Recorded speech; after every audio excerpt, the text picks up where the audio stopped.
আগামী বছর সেপ্টেম্বরের আগে ভোটার তালিকা প্রণয়ন, সীমানা পুনর্নির্ধারণ ও রাজনৈতিক দলের নিবন্ধন দেওয়ার পর নির্বাচনের তফসিল ঘোষণা হতে পারে বলে জানিয়েছেন প্রধান নির্বাচন কমিশনার এএমএম নাসির উদ্দিন।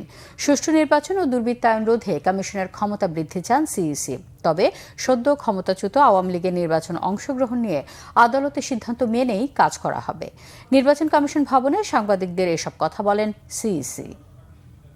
যখন দেখতে পাবে যে এই election commission is committed to deliver A free fair election, যেটা তাদের চাহিদা, সারা দেশের মানুষই তো আমাদের পক্ষে দাঁড়াবে। মৃত ভোটার তালিকা থেকে বাদ যাক, এটা সবাই চাচ্ছে। সুতরাং এই ভোটার তালিকায় হালনাগাদ করাটা আমাদের জন্য চ্যালেঞ্জ ইনডিড, বাট আমরা কাজ করে যাচ্ছি। এখন আমি কাজকর্ম দেখবো, কদিন দিন যাবে, তার কাজ দেখবো, শুনবো চারিদিকে, তখন বুঝবো যে এই লোকটা ভালো না খারাপ।